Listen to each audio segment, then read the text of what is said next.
C'est en lisant un magazine à l'âge de 7 ans que Jean-Pierre Lousteau découvre la vallée des rois et des reines d'Égypte.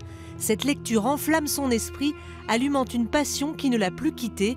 En plus de 60 ans, il y consacre voyages, conférences, recherches et des fresques qu'il réalise lui-même sur les murs de sa maison.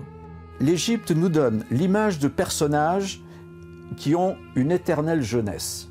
Ils se représentent toujours, ils sont très beaux, ils sont habillés de vêtements très propres, ils ont des silhouettes extrêmement affinées, pas de cellulite, rien. Et ils donnent cette image d'éternelle jeunesse qui fait que ça séduit beaucoup, avec des couleurs qui sont des couleurs franches.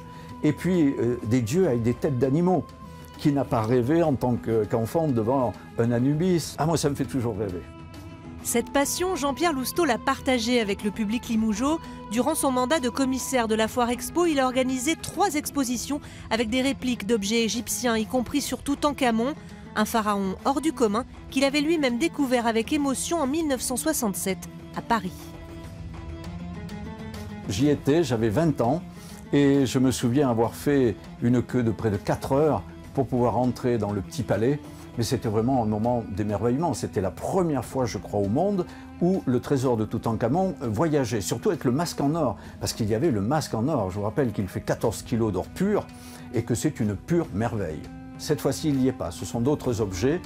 Et pour ceux qui n'ont pas forcément les moyens de se rendre à Paris, sachez que le musée des Beaux-Arts de Limoges possède une remarquable collection d'antiquités de près de 2000 pièces grâce aux dons d'un industriel originaire du Limousin.